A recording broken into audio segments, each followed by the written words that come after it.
Du coup, on va passer à François Brun qui va revenir justement un peu sur les discussions de ce matin, sur les confusions d'effets en réseau de parcelles, je pense. Alors, Ouais, bonjour à tous. Alors, je passe mon écran. Vous devez le voir en plein écran, là, je pense. Ça fonctionne? ouais, normalement, on te voit, ouais, c'est bon. Il faut juste que moi, je réussisse à le remettre en plein écran. Ah si, c'est bon, c'est bon, tout va bien, parfait. On t'écoute. Parfait. Bonjour à tous. Donc là, j'ai intitulé la présentation Comment exploiter les données issues de réseaux d'observation en prenant en compte les confusions d'effets. Donc c'est un travail qu'on mène actuellement avec donc un collègue, la Corgan Aldebert, qui est recruté à l'ACTA, et puis David Makowski qui est à l'INRAE. Donc, je vais vous présenter ça. Donc, ce travail-là, il est mené dans le cadre du réseau mixte technologique de sciences des données et modélisation pour l'agriculture agroalimentaire. Donc, juste deux mots sur ce RMT, donc, qui est financé par le ministère de l'Agriculture. Donc, c'est un RMP qui est animé par un groupe voilà, d'experts qui couvrent modélisation et sciences des données, statistiques. Donc, vous avez les noms à l'écran, donc de différents instituts, INRAE, Institut technique, ANSES et puis INRIA également.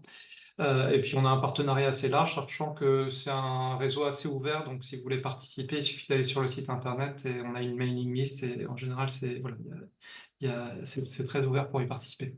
Donc dans ce réseau, sur le programme 2020-2024, l'idée c'était voilà, d'explorer un peu les nouveaux modes d'acquisition d'informations.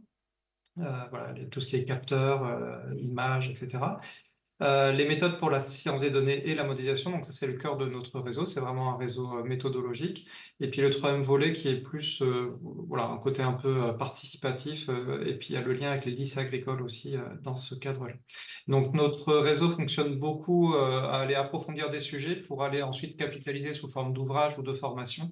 Et donc c'est ce qu'on fait essentiellement là-dessus. Et donc là je vais vous présenter les travaux où on est au début en fait d'essayer de voir l'intérêt de certaines méthodes pour notre communauté au sens large agricole et puis après pour aller voilà, les partager au plus grand nombre. Donc quelques mots de contexte et objectifs. Donc en agriculture, on est intéressé pour avoir une estimation d'un effet d'un traitement, par exemple. Alors, un traitement, ça peut être une pratique, un événement. Voilà, aujourd'hui, c'est plutôt une pratique de type traitement phytosanitaire sur une variable d'intérêt, donc par exemple le rendement, mais ça peut être aussi la sévérité d'une maladie, bien d'autres variables. Et on aimerait avoir une estimation de l'effet réellement causé par ce traitement. Donc c'est ce qu'on appelle l'estimation d'un effet causal, en fait. Pour estimer un effet causal, en fait, si on considère enfin, un traitement avec deux modalités, hein, donc un traitement qu'on appelle A avec soit pas de traitement, soit traitement, et si on considère une certaine variable d'intérêt, hein, donc par exemple le rendement, pour un individu donné, on va avoir effet causal si la différence pour ce même individu avec traitement est différente de ce même individu sans traitement. Voilà, c'est ça dans l'idéal qu'on aimerait faire.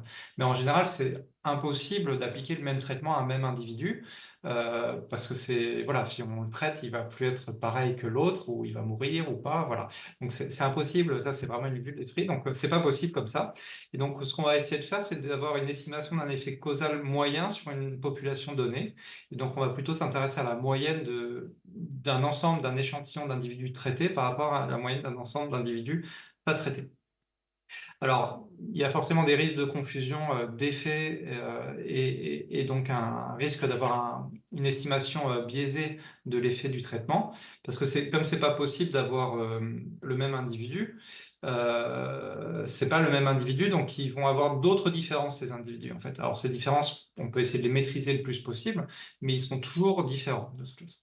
Alors le risque de biais, il est causé par le fait que cette effet mesuré, la différence entre les deux modalités, en fait, elle est plus ou moins causée par un autre facteur que celui qui est mesuré. Donc, c'est ça qu'on appelle la confusion, en fait, d'effet, c'est qu'on va avoir un autre facteur que le traitement qui nous intéresse, qui va venir influencer les choses. Donc, si on prend un exemple, par exemple, deux parcelles très proches et semblables, euh, la parcelle 1, elle est traitée, mais le sol est peut-être un peu plus profond. Voilà, c'est l'exemple qu'avait pris François avec sa photo, où vous le visualisez bien, par exemple. Et puis la parcelle 2, elle est peut-être pas traitée, mais le sol est peut-être un peu moins profond. Donc, quand on va mesurer l'effet du traitement A sur le rendement, on risque d'avoir une partie de cet effet qui est expliquée par la nature du sol, par exemple. En fait. Voilà, c'est typiquement ça ce qu'on appelle une confusion d'effets. Voilà, alors on peut le savoir, là finalement on le sait derrière, mais peut-être qu'on ne le savait pas au début, ou on ne le maîtrise pas bien. Et puis on va avoir une influence du coup sur la différence entre les deux moyennes qu'on cherche à mesurer. Donc pour contrôler le risque de biais, l'expérimentation randomisée et contrôlée, donc c'est ce que vous a expliqué François, bah, c'est ce matin, voilà, c'est vraiment le classique, hein. Donc, si on a à gauche une population pour un essai, hein, alors, un certain nombre de parcelles au niveau national ou dans une région, bah, on tire aléatoirement entre les deux modalités, puis on va affecter à certaines parcelles le traitement, à d'autres pas le traitement, hein. Si on met les rouges, c'est le traitement, et les verts, c'est pas le traitement. Donc ça, c'est bien, mais qu'on a un petit échantillon, on ne tire jamais de façon complètement aléatoire les individus, en fait, dans les parcelles, parce qu'il y a des choix, voilà, il y a des choix pour trouver les parcelles, c'est des stations expérimentales, ou alors c'est des agriculteurs, mais il faut négocier avec eux, donc c'est jamais complètement tiré au hasard.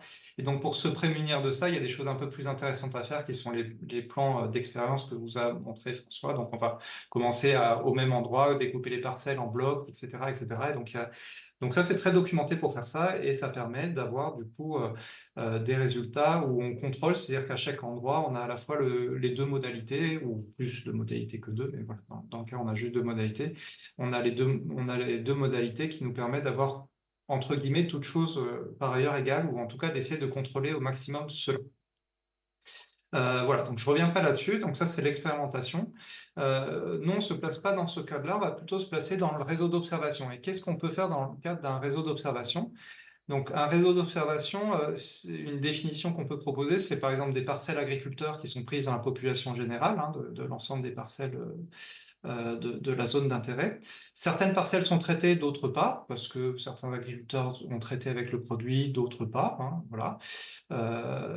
On va dire que c'est pas de l'expérimentation contrôlée pour plusieurs raisons, mais c'est l'agriculteur qui a choisi de faire le traitement ou pas, en fait, et on n'a pas les deux modalités au même endroit. Parce que sinon, on est dans un cadre où on a un peu plus de contrôle derrière. Donc là, dans ce cadre un peu réseau d'observation qui est un peu éloigné, voilà, qui est éloigné dans le principe de réseau d'expérimentation, on a vraiment ça, on a des parcelles avec certains des traitements, certains pas de traitements. Donc par exemple, là j'ai pris les parcelles en rouge, elles sont traitées, les parcelles en vert, elles ne sont pas traitées, et donc on va avoir euh, une parcelle K, là, par exemple, qui est témoin, mais elle a d'autres caractéristiques. Elle a des autres caractéristiques, je les ai appelées elle. Elle a par exemple un type de sol, un précédent machin, une météo machin. Et puis sur la parcelle K, enfin sur l'autre parcelle, pardon, I, là je me suis trompé il y a un petit qui est ici. C'est un traitement, mais par contre il y a d'autres caractéristiques, c'est un autre sol, un autre précédent, une autre météo, etc., etc. Donc on risque d'avoir de la confusion si on cherche à comparer ces populations comme ça. Alors, si on calcule directement la différence entre les deux individus que j'ai vus, ou la moyenne entre tout ça, on va estimer en fait un effet de plein de facteurs différents. On va mélanger l'effet de A avec les autres facteurs, tous les autres facteurs L, le sol, le précédent, la météo, etc. Si on le fait sur un individu, on a de la confusion, mais si on le fait sur la moyenne aussi, sauf si on a de la chance et que et que la population elle a été tirée vraiment au hasard et qu'on a finalement un certain équilibre des autres covariables qui risque d'influencer le rendement. Dans ce cas-là, peut-être qu'on va se trouver sur quelque chose d'intéressant. Mais voilà, c'est pas du tout gagné. Alors, là, j'avais pris le même exemple, hein, donc si on a 10 individus traités et 10 individus non traités, mais que les 10 individus non traités, c'est équilibré entre des sols profonds et puis des sols superficiels avec 5 et 5, mais l'autre, on en a un peu plus en sol profond, un peu moins en sol superficiel, 7 et 3.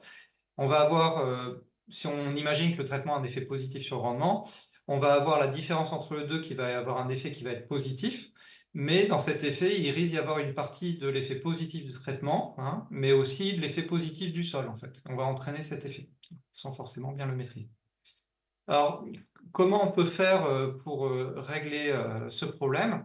On a cette population-là, et ben on peut essayer de trier les individus dedans. Donc, tous ceux qui sont sol profond, on va les mettre ensemble. Ceux qui sont sol pas profond, on va les mettre ensemble. Et puis, on va faire la différence entre ceux qui sont en sol. On va calculer deux moyennes, finalement, l'effet pour ceux qui sont en sol profond et puis l'effet pour ceux qui sont en sol pas profond.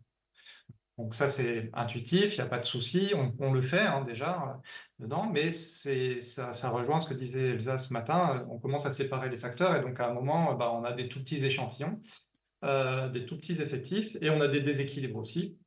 On a des effectifs où il y en a moins que d'autres, etc.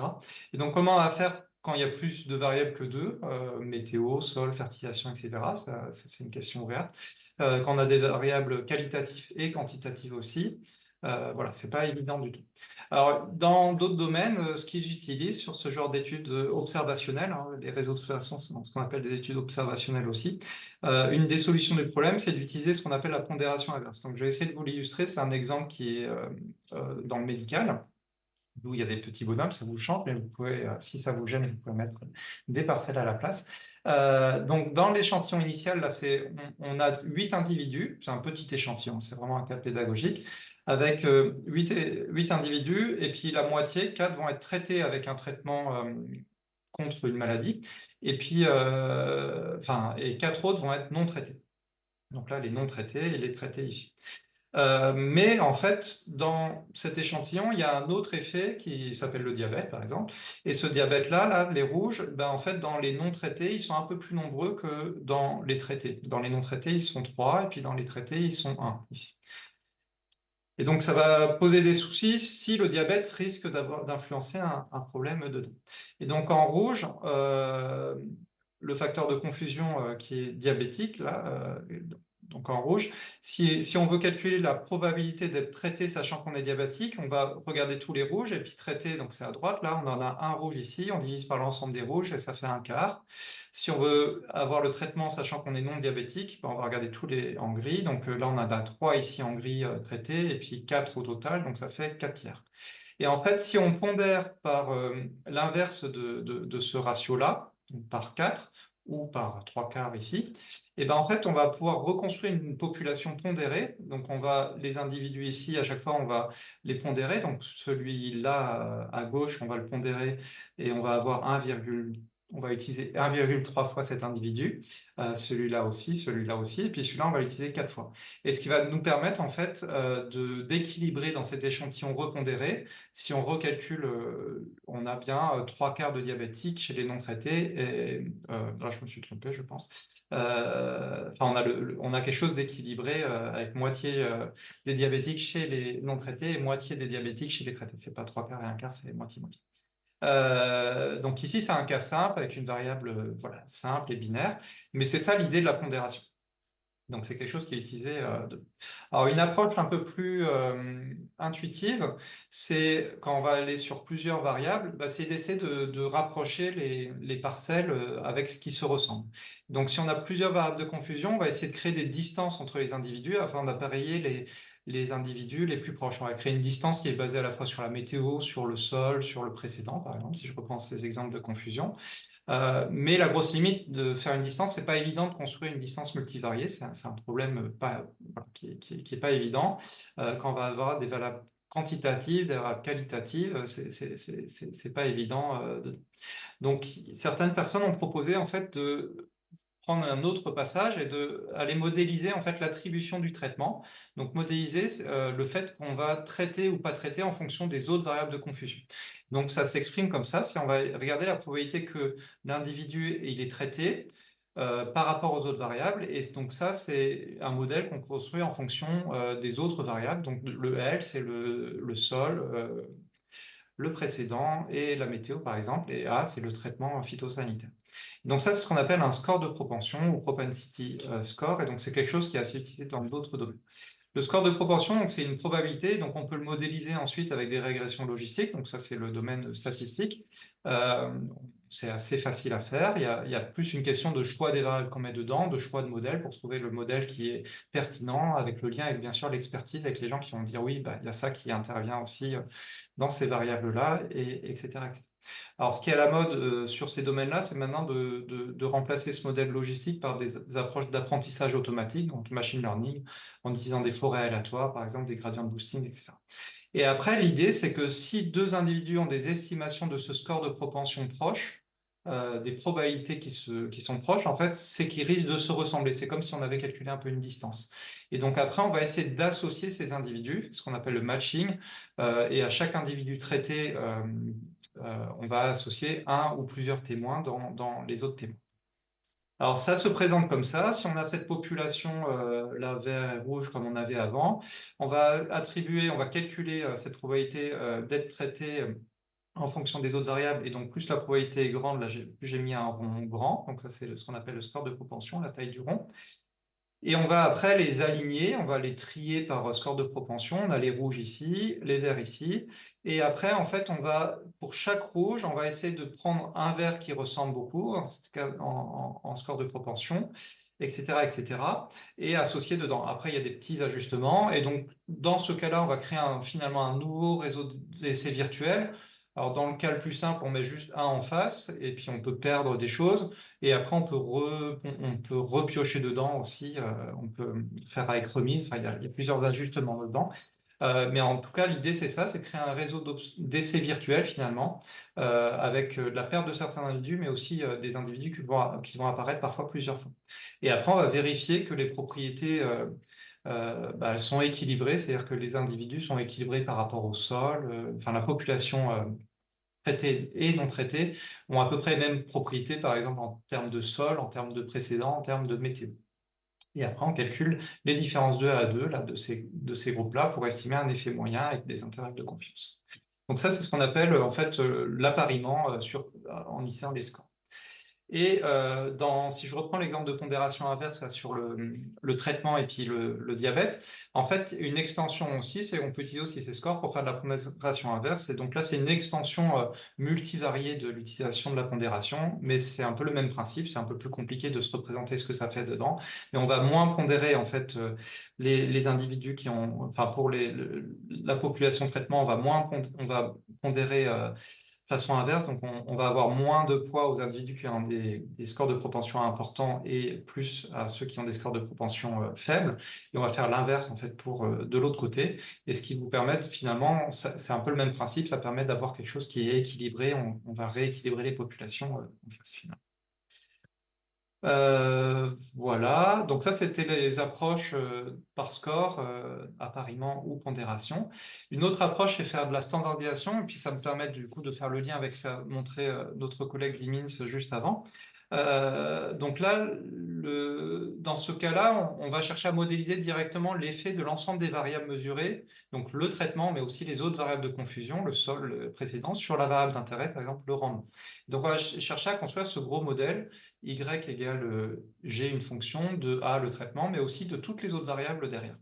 Donc c'est ce qui peut être fait du coup avec du machine learning, hein, par exemple, ou des statistiques ou du machine learning, avec une forte attention à la qualité prédictive. Mais on peut aussi imaginer que G, c'est un modèle mécaniste ou des approches hybrides, hein, comme ça a été mentionné avant. L'idée, c'est de construire ici un modèle qui est bon, voilà, qui permet d'avoir suffisamment de prédiction, donc qui est suffisamment prédictif. Donc pour ça, on définit bien les critères là-dessus, on fait de la validation croisée avec des individus indépendants, des tests, etc. Enfin, tout le domaine du machine learning, notamment si on est dans ce domaine-là qu'on applique. Si on est dans les approches mécanistes, on prend le même soin. Si on veut faire de la prédiction sur des nouvelles situations, voilà, c'est la même approche. Et donc, si on a un modèle suffisamment prédictif et que ce modèle présente des résidus, c'est-à-dire qu'il est il est aussi bon pour la population traitée que pour la population non traitée, ou aussi mauvais en tout cas que pour les deux côtés, donc il a des résidus à peu près semblables, on peut considérer, et puis d'autres précautions éventuellement, on peut utiliser ce modèle pour simuler l'effet. Et donc, on va, en fait, dans ce cas-là, en termes d'illustration, on va avoir une base de données ici, on va construire un modèle, hein, si on a un machine learning. Donc, on a la première étape de construction de modèle. Je mets bien la partie évaluation du modèle. C'est important d'avoir un modèle vraiment solide pour ça. Et puis après, on va faire de la simulation de manière équilibrée. C'est-à-dire, on va garder, si on avait ces 4 individus uniquement, bon, je vais simplifier, il en faut un peu plus si on veut faire un modèle de qualité en machine learning.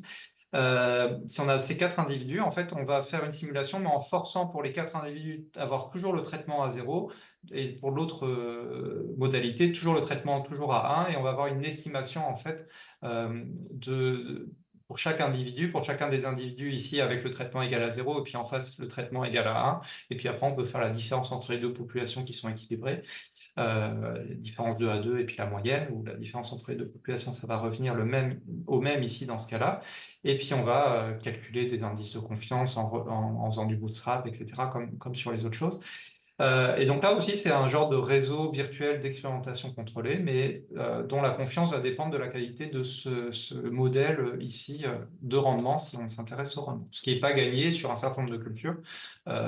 Construire un modèle de rendement à l'échelle du champ reste encore un défi et reste assez compliqué de nos jours.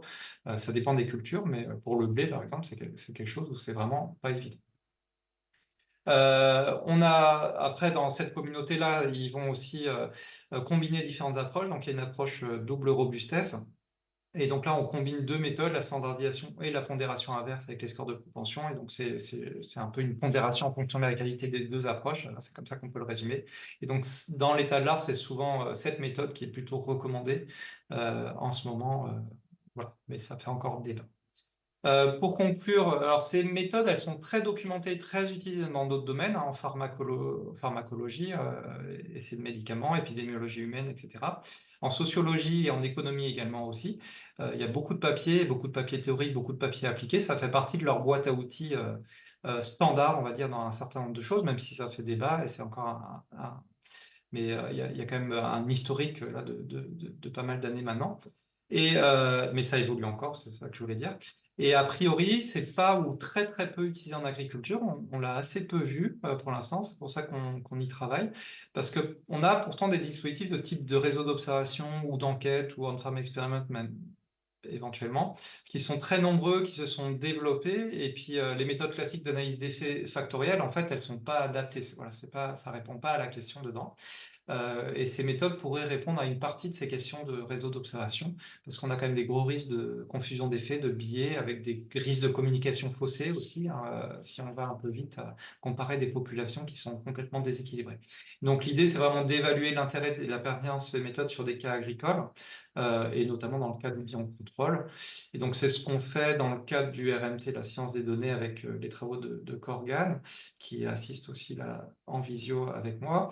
Enfin à distance dans son bureau, pour créer des ressources. Et on a donc notamment sur ce sujet, on a fait un atelier il y a quelques temps, et puis on a une formation qui est prévue aussi le 27 mars sur l'estimation des effets d'une pratique agricole à partir d'un réseau d'observation. Qui sera a priori à Paris en présentiel. Et puis on a aussi la formation sciences de données là, pour tout ce qui est machine learning, qui est une formation qui roule là, depuis quelques années, qui se fait à distance, celle-là, en 6 demi-journées, et qui a lieu en mars aussi également. Voilà. Je vous remercie et je suis à votre disposition pour des questions. Je quitte mon écran peut-être. Merci beaucoup. Du coup, je ne sais pas s'il y a des questions dans la salle sur cette approche-là. Merci François. Non, c'est donc Xavier Delpuech de l'IAV. Juste une question de savoir si finalement cette démarche, vous l'avez appliquée à des cas, des réseaux d'observation agricoles aussi pour la Ouais, tester, la alors mettre à l'épreuve. voilà, là, au stade où on en est, on l'a appliqué sur des cas qu'on a pris du monde agricole, qu'on a rebidouillé pour les rendre pédagogiques, etc. Ça, c'est une approche. On l'a fait sur des vraies données agricoles aussi qui étaient en open data, là, des enquêtes notamment sur l'économie de pays d'Afrique. Donc, il y a des bases de données assez larges dedans pour tester les approches avec le machine learning. Donc, ça, on a des exemples là-dessus. On l'a appliqué avec des collègues aussi sur les fermes défis, le réseau des fermes défis, pour voir s'il y avait des effets, etc. Bon, dans les questions qui se posaient, il s'avérait que c'était assez équilibré, donc ça ne changeait pas beaucoup le résultat. Mais voilà, ça permettait de donner un peu de confiance. Et là, en ce moment, on a fait du coup ce premier atelier. Donc, on espère que différents collègues qui ont participé à l'atelier, ils étaient une petite quinzaine, vont mettre en application sur différents jeux de données. Donc, je pense dans quelques semaines, quelques mois, on y verra un peu plus clair sur les possibilités d'application, effectivement. Il y a Stéphane Gézéquel en ligne qui avait une question. Je te laisse ouvrir ton micro si tu veux intervenir. Oui, merci Elsa. Merci François pour la présentation très intéressante. Je voulais te demander, parce que tu as parlé de la difficulté d'avoir un modèle qui prend en compte à la fois euh, par exemple en rendement en blé, le Mm. traitement et puis toutes les variables possibles qui jouent sur la typologie des parcelles. Mais l'autre modèle, enfin le modèle utilisé pour le score, est-ce qu'il est vraiment plus facile à mettre en place celui-là? Enfin voilà ton avis là-dessus. Oui, c'est un débat là qu'on a en ce moment avec Corgan, parce que dans des approches, on combine les deux. Après, oui, il n'est pas facile, hein, je pense aussi. Alors, là, on reste plutôt dans des approches statistiques, hein, machine learning, etc. Mais on est capable, pareil, de voir à quel point il est robuste, à quel point c'est bien. Donc, on a quand même un certain nombre d'éléments pour voir à quel point on est confiant dessus. Mais voilà, c'est tout ce travail de modélisation. En fait, finalement, dans ces approches-là, il y a un travail de modélisation qui vient pas modéliser le rendement, mais qui vient modéliser l'affectation du traitement en fonction des autres variables. Donc, on est capable, en tout cas, on est capable d'avoir des éléments pour savoir si ce modèle-là, il sera bon ou pas, en fait. Et donc, après, ça va dépendre des problématiques. Donc, là, on n'a pas assez d'expérience sur les cas concrets pour voir ça. Mais oui, c'est pas forcément plus facile. Ouais. Et du coup, il faudra imaginer quelle taille de réseau de parcelles pour que ça commence à être intéressant ou quelle taille de quantité de... Alors, on a des exemples divers et variés. Alors, sur les exemples qu'on a trouvés dans la littérature d'autres domaines, hein, où ils utilisent plus, il y a beaucoup d'exemples avec quelques centaines, hein, de parcelles, d'autres avec beaucoup plus, encore des populations énormes. Mais il y a des exemples avec des plus petits effectifs, je crois que c'est quelques dizaines, enfin, il me semble, sur des essais de transfusion, enfin de transplantation cardiaque. Donc on imagine effectivement qu'il n'y a pas autant de cas que ça. Non, visiblement, voilà. Bon, ça peut s'appliquer sur des choses plus petites. Voilà. Nous, quand on l'a vu dans les échanges là, au printemps, on a vu aussi qu'il y a parfois, ou même là, qu'on a fait l'atelier, c'est parfois, en fait, c'est des réseaux d'observation, mais les gens ne se posent pas forcément cette question de mesurer l'effet, en fait. Ils veulent parfois comprendre plein de relations, de choses entre elles, etc. Alors que là, on cherche à mesurer l'effet d'un truc particulier, c'est un peu binaire, sur une variable, le rendement, par exemple, ou autre chose. Et donc, parfois, les gens se posent d'autres questions autour des réseaux d'observation. Voilà. Où on en est à ce stade. J'ai Donc, ça à tester. une autre question, François. C'était là, donc du coup, c'est appliqué bah voilà, des réseaux d'observation, des enquêtes, mais est-ce que c'est quelque chose qui pourrait être envisagé pour être appliqué aussi pour tenir compte ou prendre en compte a posteriori une variabilité dans une parcelle expérimentale pour rééquilibrer quelque part, je ne sais pas, un échantillonnage en fonction de conditions environnementales qui sont pas forcément contrôlées dans la parcelle, s'il y a une maladie qui s'est développée. Enfin, je pensais à ça, mais enfin, je sais pas si tu as un avis là-dessus. Ah, on peut, hein, je pense, ça rejoint un peu ce qu'a évoqué François Pirot là tout à l'heure sur les IGEC. On peut imaginer ça. Le problème, c'est quand on va avoir des parcelles qui sont expérimentales, elles se ressemblent tellement par rapport à tout le reste.